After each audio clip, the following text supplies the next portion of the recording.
out here disking, getting the next plot ready. Picked up seed and potato seed and all kinds of stuff today, and was disking along, working some very wet soil but breaking it up nice.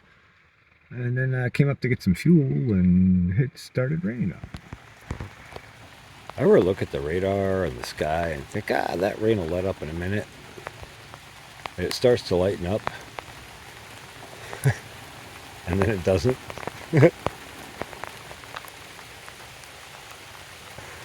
Oh well, what are you gonna do? Oh. And then more. And more.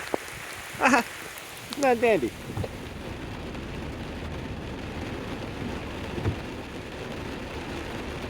Well, that ends discing for the day.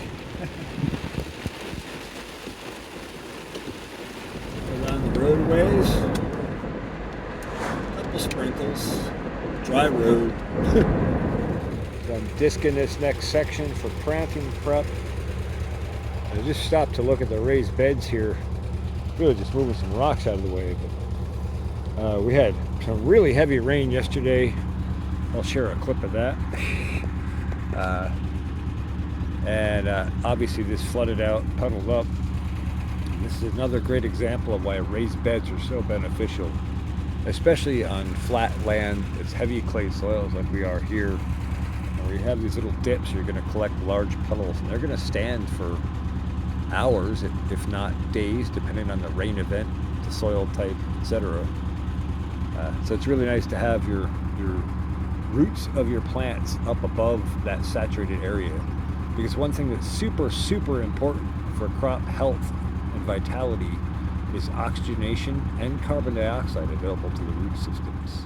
So that tide took some passes, caught up pretty nice actually, not bad. I took one of the dead discs off here. It seems to be rolling a little better, a little less clumping, but for the most part I have to kind of play with the depth gauge as I go to keep it from clumping up. Anyway, just want to show how wet this was yesterday. We got such heavy rain, this all kind of saturated, sort of silted and mud puddled a bit. I'm going to try a pass of the disc. I don't know, I might need to wait till tomorrow to drain enough to not just be a mud fest, but we'll see. So some stuff is starting to sprout and pop in here. And I have cover crop seed on the way. Actually, I have some of it already, but I'm waiting for the rest of it to get here.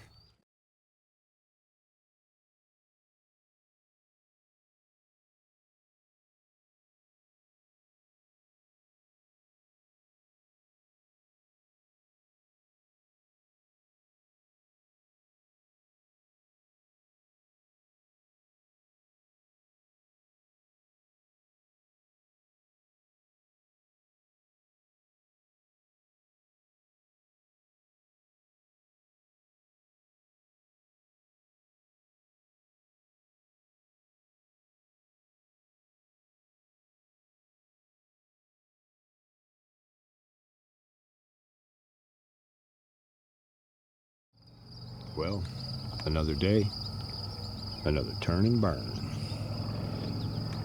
Cut it up again with a disc again. Came out well.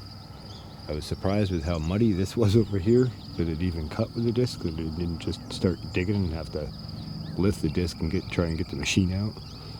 But held up good, and now it's broken up nice over there and over here. And so we're supposed to have sunny, hot weather tomorrow and Friday, and then rain showers Saturday. So I'm hoping tomorrow and Friday I can disc this one, maybe two more times, and then come back with a row former, lay out my rows, get my seed down, and fill it in, have it planted. And then when the rain comes, it'll get a nice rain. That's the plan. We'll see if it all plays as we're hoping. But you can see here how well we're breaking up all that root structure and sod. That stuff is really chopped up now. And if we get a couple of good hot days of sunny weather, that should burn that up pretty good, especially if I can turn it again a couple more times before we finalize it. Even if we don't, we'll make do. The soil's pretty well broken up and pretty fine and nice. But it'd be nice to get it refined just a little more and knock weed pressures back just a little more. I know before when I was looking at this, I saw some weeds sprout. Yeah, there's one. You can see how quickly it's happening. New weeds sprouting all over in there. And also, this is quack grass coming back already. So it's time to get some cover crops in. I should have actually right away, but you know, weather and timing and all that sort of stuff being what it is what it is.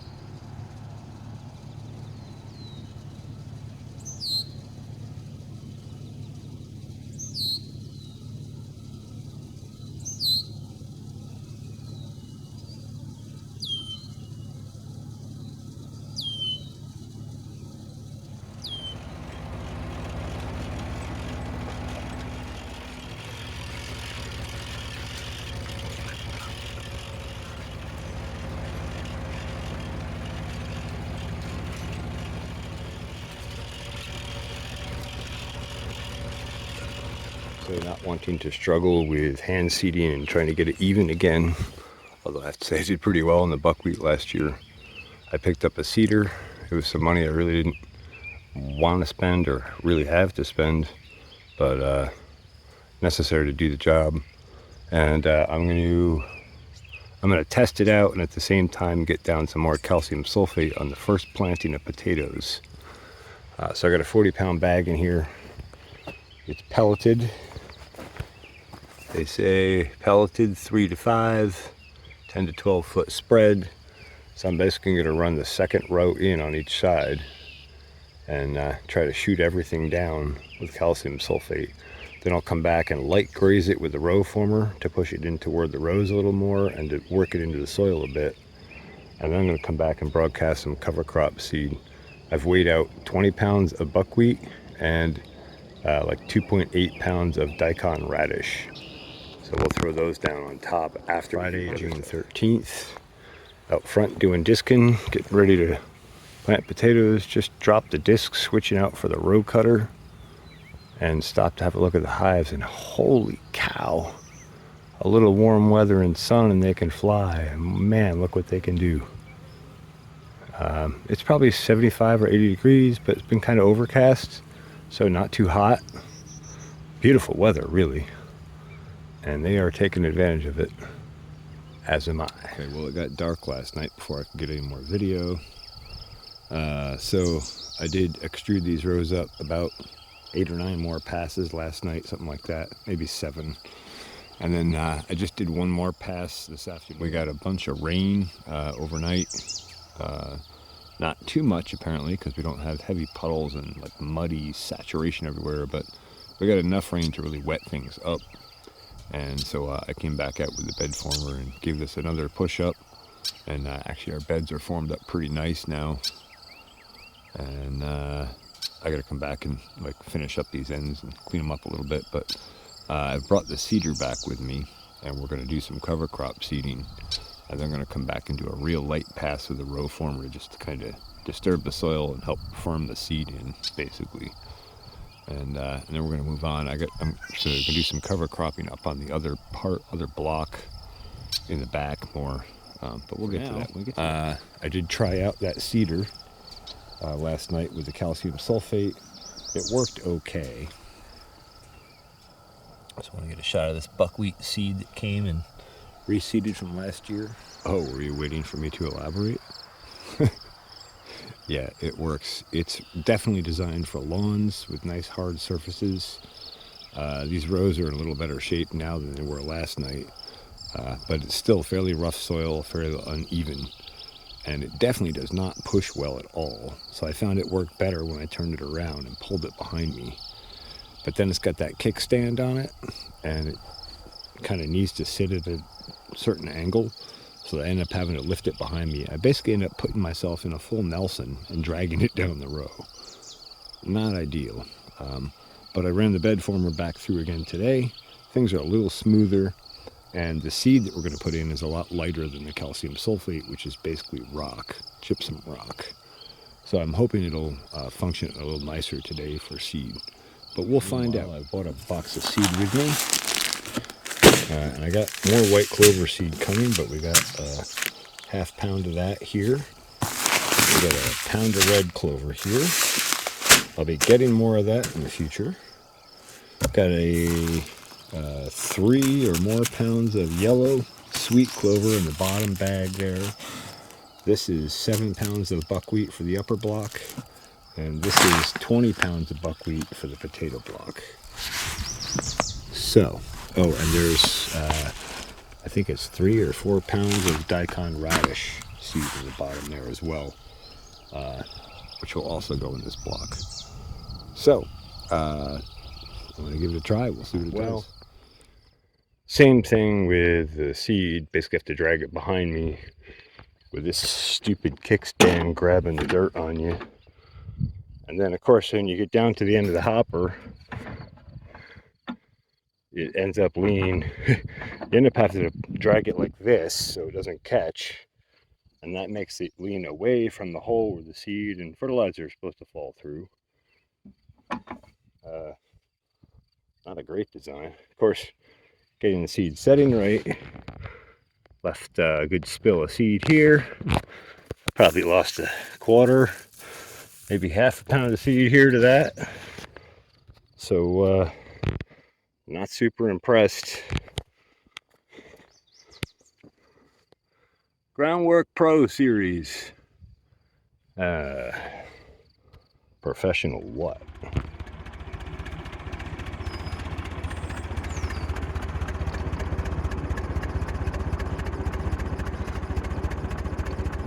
Okay, so the first planting of potatoes is cover cropped with buckwheat and daikon radish. That should make a nice cover crop, and firmed in with the row former once again. And then now this block here is not really planned for any specific development at this time. I've cleared it in the event that we wanted to expand the fence to basically double the size next year or the year after or 10 years from now. But for now, we're just going to cover crop this, and since we have the honeybees right here, we're going to cover crop this with crops that support honeybees. So we're going to put down some buckwheat, some red clover, some yellow clover, some, it's also called sweet clover, some white clover, and we'll see what all else we sprinkle in over time. So, yeah, this is about 6,000 square feet here from what I calculated. And so we're going to treat it as such. I suppose I should touch on this while I'm sowing seed. So because of the way this seeder doesn't really regulate seed very well, especially different size seed, I'm going to do these in 3 passes really. One pass for the buckwheat because it's a much larger seed. And I'm going to try to mix up the red clover and the yellow clover together because they're about the same size seed, and run those in a pass. That's going to be tricky because it's small seed, and even the daikon radish was a little tricky, but it did seem to work. And then the white clover is so fine, I'm going to go back and stitch that in by hand, and I think I'm going to do that a little more sparingly because that's one that will last a long time, and it will spread itself. We let it go to flower and seed and flower and seed. Yeah. That's one that self-propagates in a very nice way. It's a favorite of mine from the old farm when I had it over there. So, all right, time to get rocking. It's pretty much all white clover. I did not seed this here.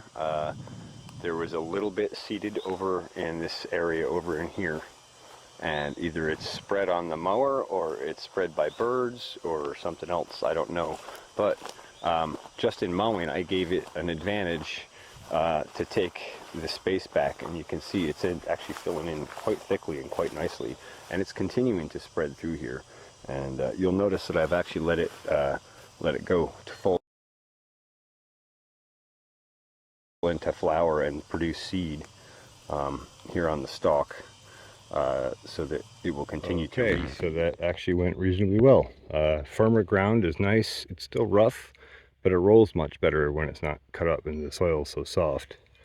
Even with the rubber tires, that's kind of a problem. I did have to fiddle around a bit to get the red and yellow clover seed to pass through, but not too fast, and I think I found the sweet spot there. Looks like we're sitting with the notch part right at 3 for that. And we'll go do the buckwheat now. Okay, I'm sure it doesn't look any different to you, but that's done. Red clover, white clover, yellow clover, and buckwheat down in a cover crop across most of this block from a little north of where the fence will be.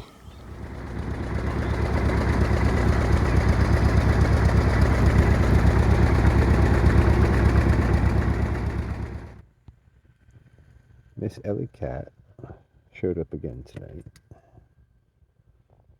Didn't have any regular kitty food, so I gave her some kitty treats.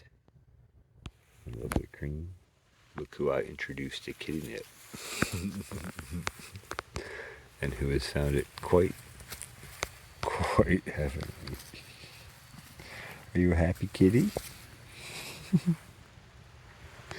Are you a happy kitty? Going down in that catnip? Hey, it's over here. It's right here. It's right here. Right there. Yeah.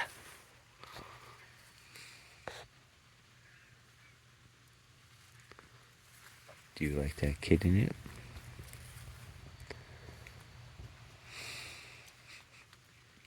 Just a little bit, huh?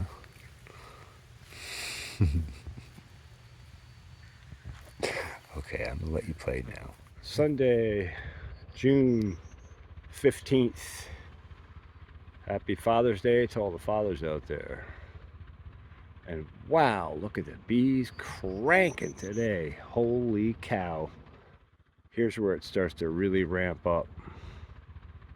And that's exciting. There you go. That's everything Agway had left for seed potato. And upper left corner is red and yellow onions, everything they had left. So I recut everything with the disc again last night. And again today. And then before I went to get the seed stock, I just passed the row cutter one pass up through to get our row alignment. And I've got the seed potato with me and some seed onion. We're going to throw it down and get it buried. First up, Kennebec from Maine. Harvest Gold. Those were nice last year. And I think these are also some of those, but I could be wrong because they're in the red Pontiac box and some of these came out of the front of the store. And then the other bags are all separated into varieties, which we'll get to. All right. So Kennebec, the big bag in. These are the rest of the Kennebecs that I have. There's some red Pontiac, not too many of those. Some French fingerling. I'm not really a fan of the fingerling, but I figured while I was buying them out, I might as well buy them out. All right, so those are going next. Starting with the Kennebecs, and then we'll switch out. The big bag of Kennebec, then what was left of the Kennebec in the other box, then red Pontiac, then French fingerling up to the cardboard box here. We still got a ways to go yet, but that's okay because we got a lot of potato left. Next, we're moving on to Chieftain, which is also a Maine potato. All right, up to the crate, we're Chieftain. And next we're going to do Russet Burbank. All right. Those are in. Looks like next, pull Reba out of the bucket. All right. Last man standing. It is Superior. We're up to the crate. Getting close to the bottom of the hill slope there. All right, those are in. Up to the gray crate. Almost even with the other planting of potatoes. And we got some onions. I think we'll fill out to the end of even with the potatoes. And then those are in. And then we have extra space over here. I don't know what we're going to do with yet. Might just cover crop that. We'll see. Okay, so potatoes from almost to the end, up all the way up to the crate, and then from the crate up to the agway bag here is all onions. Mostly red onions, but some yellow in there as well. So time to stitch them in with the planter. Before, of course, a little shot of some gypsum or calcium sulfate.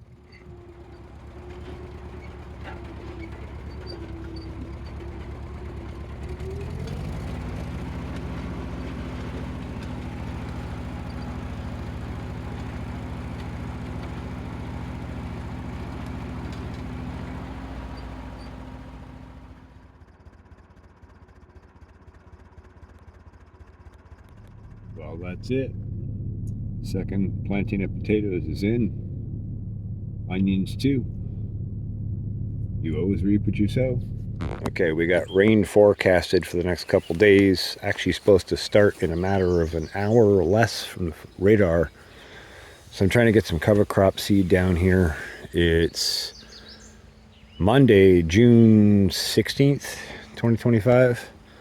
We got the potatoes and onions planted yesterday. Now we're going to cover crop them, and I'll come back with the row former and probably just run a light graze down to help set the seed and move soil around a little bit around the seed. Hopefully it doesn't on both blocks disrupt where our seed sits, but if it does, I can always do a second seeding. I've got lots of buckwheat seed and we'll make it work. So up until now, I've just basically kept seed types or seed varieties separate due to different sizes or inconsistencies in size. But today, since this is a non-critical block and I really want to see how well it works with a mixed batch of seed, I brought along a 5-gallon bucket, and I've got 8 pounds of buckwheat seed and about 2.2 pounds of daikon radish seed. And I'm going to try and mix them up as uniformly as I can in the bucket and then dump them into the hopper. We'll see how they do. We might end up with daikon radish more on one end than the other or something. But there's only one way to find out. Okay, so there you go. I gave it a good shake in the bucket. A little hand stir here too. That's actually not too bad of a blend. We'll see how well it stays in the hopper. I have a feeling it's probably going to settle oddly. Okay, well that went pretty well. The blend went well. It flowed well. And that was literally about a 3-minute stroll down the row, right down the middle. I'm sure we'll have a little bit heavier seeding where the edges of the row meet, but honestly, we want more cover crop right smack in the middle anyway. We don't want any weeds coming up in here if we can help it. And that'll help build soil. And I know I haven't gone into great specifics on daikon radish, but you'll see as we go out through the season how effective that is at breaking up clay soils.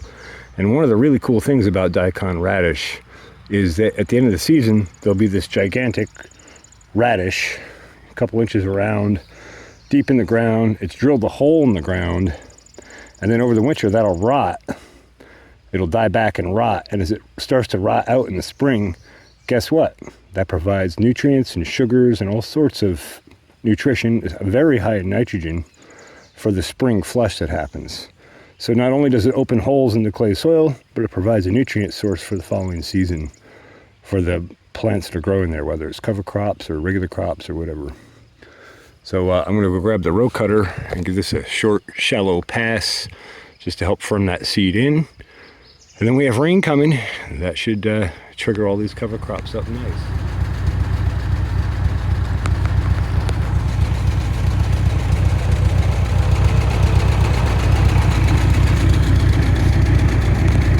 Somebody was laying eggs.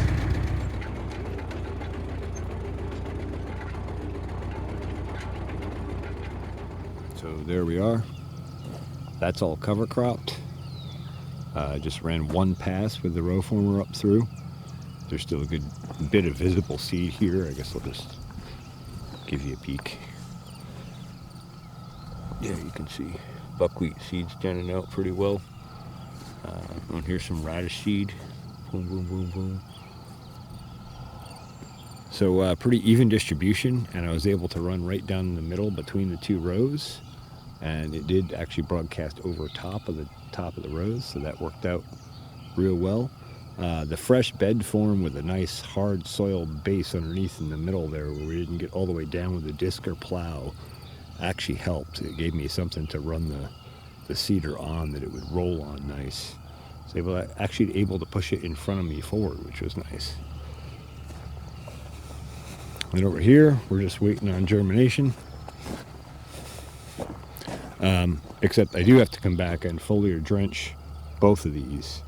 I'm not going to get to that tonight because I got to do some formulations and calculations.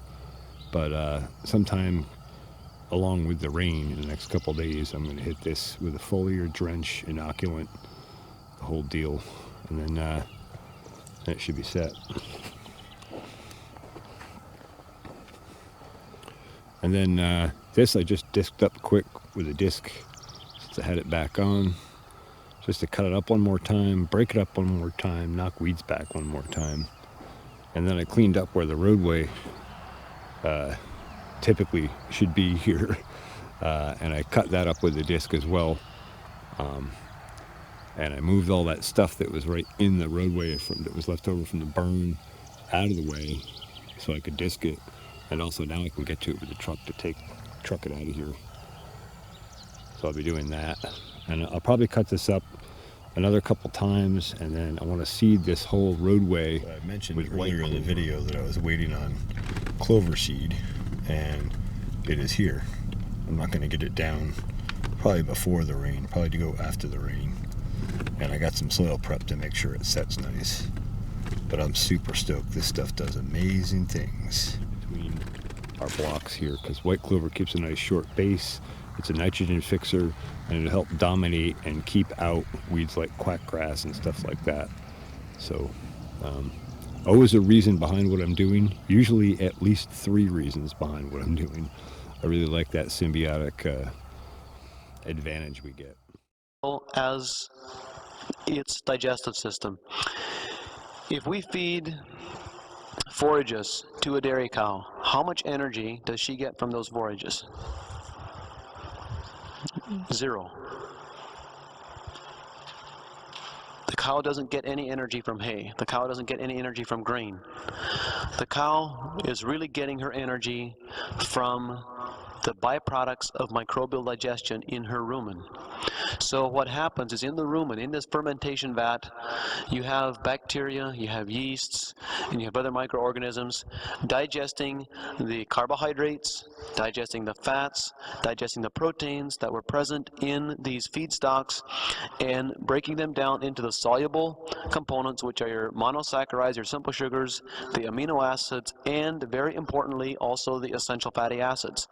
These soluble compounds can now be transferred across the gut lining and across the cell membrane and used by the cow as her energy and nutrition source. Exactly, identically the same system needs to function in soils. It's really how it's supposed to work. So this again is an illustration of how the nutrient exchange system really is designed to work, where you have soils feeding plants, you have plants feeding soils, you have the symbiotic relationship working back and forth. Take either part of the system out or weaken either one of those 2 parts and you will weaken the entire system.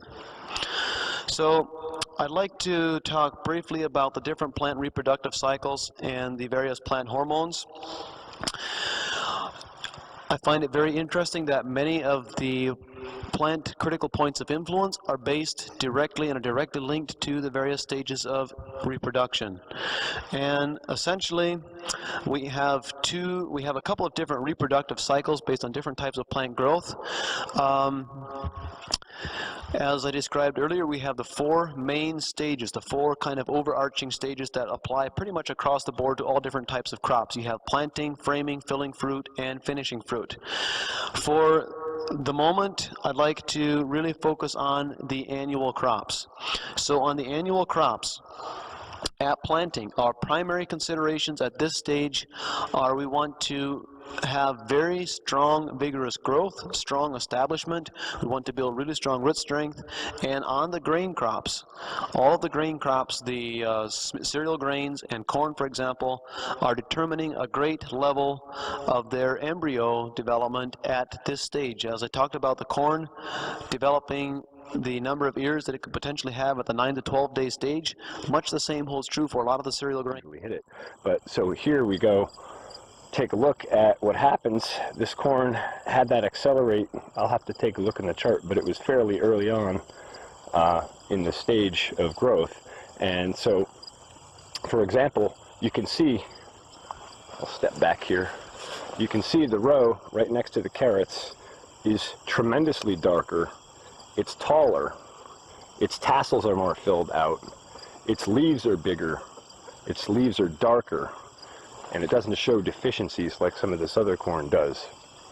And then if we look even closer here, for example, we'll take a look at this corn plant. This corn plant has 1, 2, 3, 4, 5, 6 ears of corn on it. Yeah, 6 ears. This is the same variety. This is incredible. What is very interesting here is that we need to be very careful at this system that we don't. Earlier, the question was asked is what can we do at this system to enhance the overall system's performance? And as I described, we need to really focus on both the soil biology and mineral nutrition.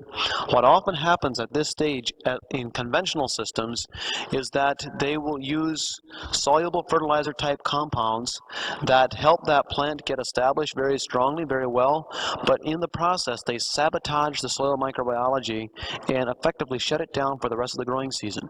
So as an example of this, think of mycorrhizal fungi. Mycorrhizal fungi colonize living plant root systems, and they extract water from the soil when the soil is very, very dry and make it available to the plants, giving plants a very strong degree of drought tolerance. And they also extract phosphorus from the soil mineral matrix and make it available to plants. So we know that in order for plants to establish a very strong, healthy root system, we need to have good levels of phosphorus availability to build a strong root system. So conventional practices are that at planting or at transplanting of fruits and vegetables to apply a strong dose of a water-soluble phosphorus source. In corn planting, it might be 1034 orthophosphate. For fruit and vegetable production, it might be a 1248-8 or whatever it might be. They're typically the very water-soluble phosphates. So what happens when we apply that fertilizer as a nutrient drench when we're planting or transplanting, we provide that plant with a strong available source of phosphorus, and it can establish a really strong root system. The challenge is, because of the high levels of available phosphorus, we've shut down the soil mycorrhizae. They will not colonize a root system that has such high levels of phosphorus. So fast forward 4 weeks. 4 weeks later, we have the plant has now utilized all of the phosphorus that was provided early on, and what it hasn't already utilized is being complexed in the soil system. And so now the plant really urgently needs a stable supply of phosphorus. However, you've shut down the mycorrhizal fungi, they haven't colonized the root system, and now you have sabotaged that root system for the rest of the growing season. That's very critical at this stage of growth, that we do everything that we can to provide very good mineral nutrition and also enhance soil biology. We have to have both of those systems in place. The second stage at building frame, we really need to do everything that we can, especially provide calcium to build very sturdy frame to carry the future fruit load, and make sure that we have good stem strength. This goes back to the comment that many of us don't know what healthy plants actually really look like. If we want to produce 80,000 pounds of tomatoes per acre, the tomato stem coming out of the ground has to be 1.5 inches in diameter. And I've seen that on a lot of farms. That is a really healthy tomato plant. At maturity, when you have ripe fruit, it should be 1.5 inches in diameter. If we talk about, I'd like to focus on that for just a moment, on the tomato stem size. We found that many of us on our farm, we were producing tomato transplants in the greenhouse, and this is actually a very critical part of eliminating stress at the planting and transplanting period is actually a very critical part of building plant frame later on in the growing season. So we found that if we stressed our tomato plants in the greenhouse for any reason whatsoever, tried hardening them off, for example, or anything like that, these tomato plants will develop a reddish zone on the stem. And then when those plants are transplanted into the field, later on in life, that reddish zone will never expand as well as it could. So what you will see on a lot of tomato plants, when you go out into the field, look at tomato plants later on in the growing season, once they have established their plant frame and they're beginning to fill fruit and finish fruit and they're approaching maturity, is when you look at the stem coming right out of the ground, you will see a several inch section that is very tightened, very hardened, and very woody.